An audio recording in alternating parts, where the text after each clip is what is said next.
곡선의 성질이고 여기로부터 도출되는 굉장히 특이한 결론이 있는데 어떤 결론이 있을까? 자, 맞추면 역시 식사다. 책에 안 나와 있을걸? 안 나와 있다. 자, 이걸로부터 얻어지는 결론이 있어. 우리 앞에서 배웠던 각종 개념들 봤었죠. 그래서 효용함수 배우고 효용함수의 특징 보고 그 다음에 뭐 봐야겠어? 최적 선택을 봐야 되겠지? 그 다음에 최적 선택의 변화를 보는 거야.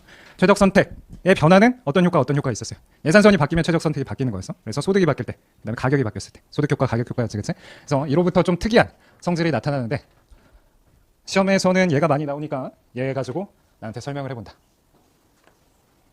특징이 있다.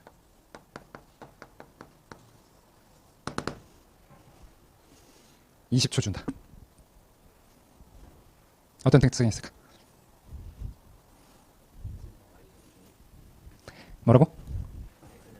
X제. X제가 중립제야? 주고 싶어? X제가 중립제다? 어제 중립제는 뭐라고 했어? X제 소비량이 효용에 영향을 못 줘야 돼. X제 소비량이 효용에 영향을 주잖아. 중립제가 아니야. 내 친구가 뭘 말하려는지는 난 대충 알겠어. 뭐에 대해서 중립적이야. 맞아. 뭐에 대해서 중립적이라고 표현해야 되는데 그걸 내가 묻고 있는 거니까 그거를 이제 나한테 답해주면 식사 쿠폰이 생긴다. 물론 네 얼굴 보면서 밥 먹기 싫다면 그냥 내가 식사 쿠폰을 하나 그냥 결제만 해줄게. 응? 밥 뭐라고 다시? YJ에 대해서 중립적이라고? 죽고 싶은 거야? 없죠, 여러분들? 식사는 끝났고 커피. 자, 힌트 좋다.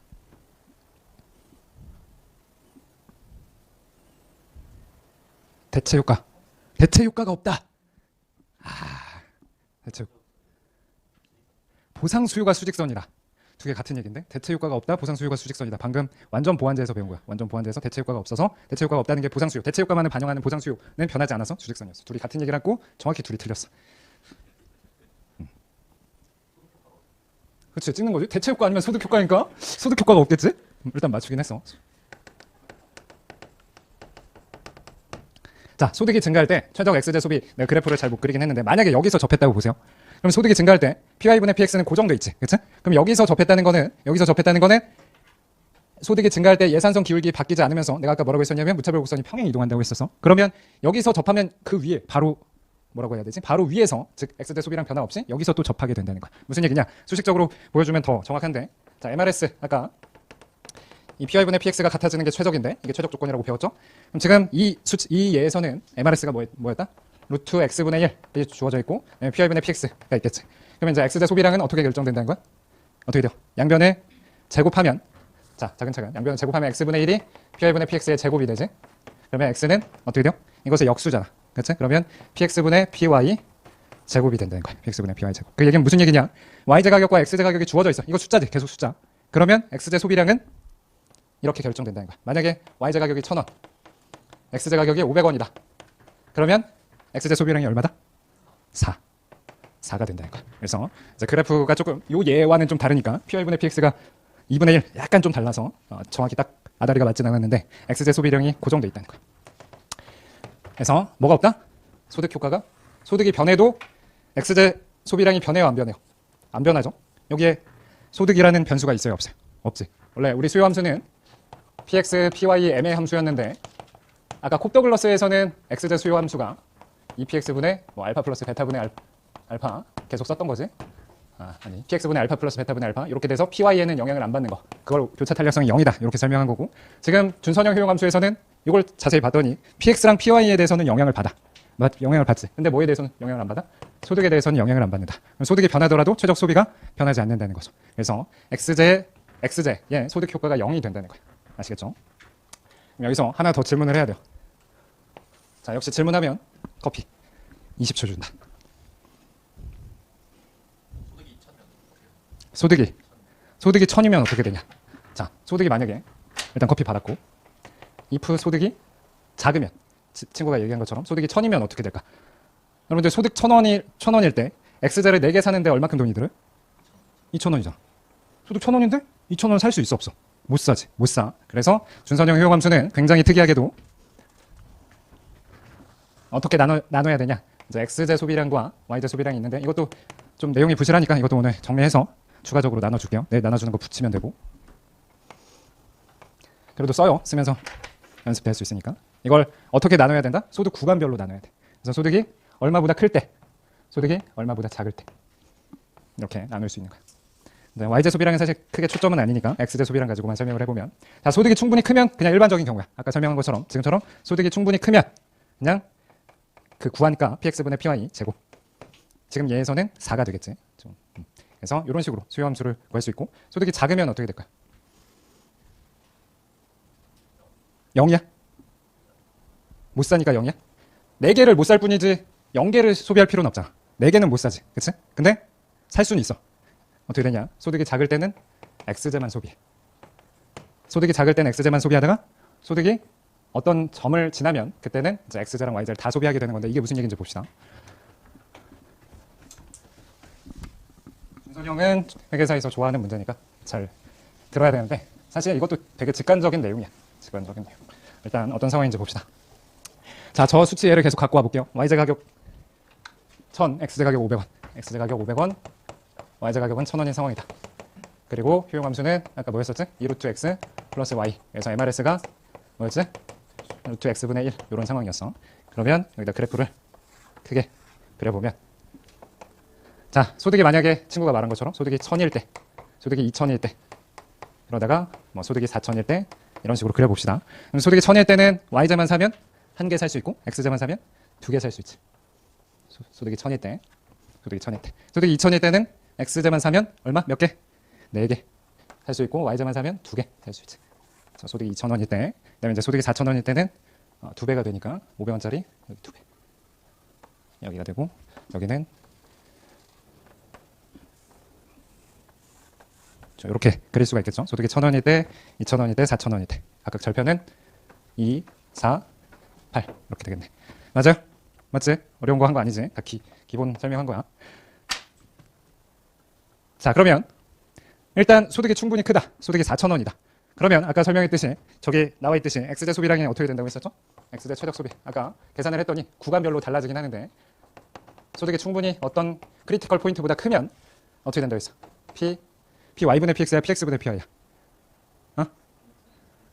뭐야? PX분의 PY의 제곱. 이걸 외워야 돼요? 당연한 거예요? 물론 이거는 외울 필요 없이 나중에 정석대로 계산하는 게 나아. 이것까지는 이게 딱 직관적인 의미는 없으니까. 근데 적어도 뭐는 아냐? 분자 분모 순서는 대충은 알아. 왜 알아야 돼?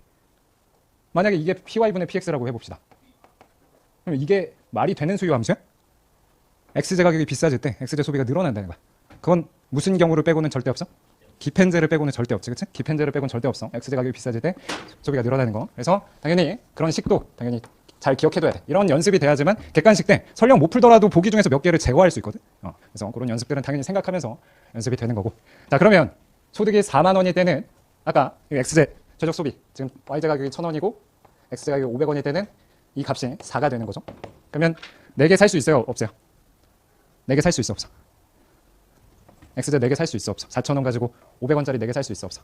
당연히 있지. 그래서 4,000원의 소득일 때는 정확히 몇 개를 선택하냐?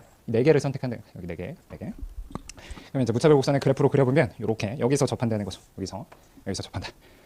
그럼 아까도 설명했다시피 소득이 좀 더 적은 상황. 그래서 소득이 좀 더 적은 상황. 여기서는 어디서 선택해? 어디서 선택해? 당연히 여기서 선택하겠지. 소득이 좀 더 작아서 여기서는 어떻게 될까? 여기도 4개 선택할 수 있어서 여기도 접하는 거야. 사실 안 접해 보이지만 여기 딱 접해. 여기 딱 접하는 거야, 여기. 그러면 소득이 이거보다 작을 때는 어디를 선택하냐? 사실 이 분기점 여기서는 소득이 얼마였던 거예요? 2,000원이었던 거지. 2,000원. 그래서 소득이 2,000보다 작으면 그러면 뭘 선택한다? X제만 소비하는 코너 솔루션이 나오는 거고, 이럴 때는 여러분들 보세요. 소득이 충분히 작은 상황에서, 소득이 작은 상황에서는 봐봐. 여기서의 기울기는 요 기울기랑 같을 것이고, 요 기울기랑 같을 것이고, 요 기울기랑 같아. 준선형 효용함수는 X제 소비량이 같으면 MRS가 같을 테니까 요 위에서는 접선의 기울기가 다 같다. 이 기울기는 요 기울기보단 가파르지. 여기서 딱 접했는데 여기서는 요 기울기보단 가팔라. 크지? 그럼 여기를 표현해보면 여기서는 사실은 이게 더 가파른 거야. 이게 사실 언제 배웠냐면 이 부분 어디서 배웠었냐면 어디서 배웠어요? 몇 장에서 배웠었지? 최적 소비 설명하면서 2.2.2 예외적인 소비자 균형이라고 해서 예산선이 이렇게 그려졌는데 요런 데를 선택할 수 있다고 했었어. 이게 예외적인 소비자 균형. 페이지로 따지면 몇 페이지였어? 72페이지. 사실 처음에는 소득이 증가할 때 최적 선택을 연결해 보면, 즉 뭘 살펴볼 거냐면 ICC를 살펴볼 거예요. 소득 소비 곡선. 처음에는 어디를 따라가는 거예요? 여기를 따라가. 여러분들 여기를 따라간다는 게 뭘 의미해요? X제만 계속 사는 거야. 소득이 늘 때 계속 X제만 사고 있는 거지. 그러다가 그 다음부터 소득이 증가하면 어떻게 가? 내가 살 만큼 샀으면 X제, 여기서는 구체적으로 4개였겠지. 미안해. 다시. 여기까지 구석해왔고 4개까지는 여기서 소비하는 거야. 4개. 그러다가 4개를 넘어가면, 소득이 더 넘어가면 그때부터는 뭐만 소비한다? Y제만 소비한다. 처음엔 X제만 사다가 나중에 이제 Y제만 사는 거. 이게 소득 소비 곡선. 준선형 효용 함수의 소득 소비 곡선이라는 거예요. 이런 이상한 걸 왜 외우고 앉아있을까? 이상한 게 아니니까. 되게 현실적인 거니까. 자, X제를 뭐라고 해볼까? 쌀이라고 해보자. Y제를 뭐라고 할까? 그냥 기타 재화라고 해봐. 이런 거를 복합제라고도 표현하고, 경우에 따라서 얘를 그냥 돈이라고 생각하면 더 편해. 돈. 기타 재화에 쓸 수 있는 돈이라고 생각하면 돼. 그러니까 X제는 내가 초점이 되는 쌀이고 나머지에 대한 돈. 그러면 여러분들 소득이 아주 작을 때는 뭐만 사 먹겠어? 내가 월급이 10,000원이야. 뭐만 사 먹겠어? 당연히 쌀만 먹는 거야. 월급이 20,000원 돼도 쌀만 먹어. 그러다가 정확히 내가 뭐 한 달에 쌀 얼마나 먹을까? 얼마 먹을 것 같아? 10만 원? 10만 원이 그러면 1kg인가? 10만 원 몇 킬로? 한 10kg 되나? 모르겠다. 하여튼 10kg 먹는다 치고, 강도성에 한 달에 10kg 먹는다고 치면 10kg 사 먹고 나서는 그 다음부터는 소득이 늘어도 쌀 더 안 사 먹고 다른 재화에 쓴다는 거야. 기타 재화에. 아시겠죠? 그렇죠? 이런 모델링을 할 때 준선형 효용함수를 모델링을 해요. 이해 가요? 졸고 앉아있네? 중요한 거 하고 있는데? 졸 수 있지. 괜찮아. 졸아. 나도 졸게 가끔. 자, 그러면 이제 얘는 구체적인 수치로 표현했고, 일반화시켜서 여기를 가지고 M을 찾아보면 어떻게 돼요? 조금 투머치하긴 하지만 M이 뭐보다 작을 때, 뭐보다 클 때, M이 뭐보다 작을 때 어떻게 나눌 수가 있을까? 아까 친구가 얘기한 거야. 친구가 이걸 살 수 있냐, 최적 소비를 살 수 있냐 없냐가 결정되는 거야. 최적 소비가 얘였어. 그럼 얘한테 지출되는 금액이 얼마야? X제에 지출하는 지출액은 이렇게 쓸 수 있고, 지금 최적 소비량이 PX분의 PY 제곱이라고 쓸 수 있으니까, 그럼 이 지출액을 쓰면 얘 여기다 대입하면 얼마 나와요? 그렇지. PX분의 PY 이렇게 제곱이 되겠지.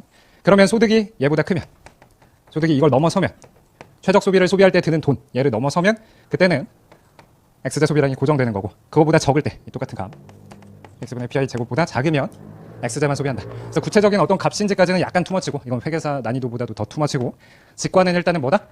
정확히 기억해야 되는 건 뭐다? 준선형 효용함수는 어떤 재화에 대해서? MRS가 어떤 재화에 대해서만 영향을 받아? 선형이 아닌 재화에 대해서만 영향을 받는 거야. 지금 2루트 X 플러스 Y일 때는 X제화 소비량에만 영향을 받는 거지. 선형이 아닌 재화 소비량에만 선형이 아닌 재화 소비량에만 MRS가 영향을 받는 거고, 그로부터 얻어지는 결론은 선형이 아닌 재화 소비량이 고정돼 있다는 거야. 다만 소득이 너무 적은 상황에선 이만큼 못 사니까, 소득이 너무 적은 상황에선 이만큼을 못 사니까, 쌀 10kg 못 먹으니까 그때는 소득 적은 구간에선 소득이 늘어날 때마다 계속 쌀을 늘리는 거야. 쌀 1kg, 2kg, 3kg, 4kg, 5kg 이렇게 늘리다가 한 달에 10kg 이상 안 먹는 사람은 더 이상 쌀 안 사고 이제 다른 재화 사는 거지. 아시겠어요? 직관적인 내용이야 사실. 다만 수식적으로 표현했을 때 좀 어려운 거고. 사실 좀 정리를 해보면 선형과 준선형의 닮은 점이 있고 차이점이 있다. 선형과 준선형의 닮은 점과 차이점이 좀 있어요. 어떤 게 좀 닮은 점인가? 선형 효용함수. 아까 선형 효용함수로부터 최적 선택을 살펴봤을 때 어떤 특징이 있었는데, 어떤 특징이 있었지? 거기도 구석해가 나올 수 있었고 얘도 구석해가 나올 수 있지, 그치? 근데 그 구석해랑 구석해가 아닌 그 분기점을 구할 때는 선형 효용함수에서는 PY분의 PX가 MRS보다 큰지 작은지로 나눈 거고, 여기서는 소득이 어떤 수준보다 큰지 작은지에 따라서 구석해가 나올 수도 있고 구석해가 아닌 경우가 나올 수도 있다는 거야. 그래서 머릿속에 딱 준선형 효용함수? 이 쌀이구나. 이 다른 재화구나. 라고 했을 때 처음에는 먹고 살기 위해서 무조건 쌀만 소비하는 거야. 소득이 굉장히 낮은 수준에서는 쌀만 소비하다가, 그러다가 내가 먹는 양이 충족되면 그 다음부터는 최적 선택 Y제 소비만 쭉쭉 늘린다는 거야. X제 소비는 전혀 안 늘어나고. 알겠어요? 오케이. 좋았어.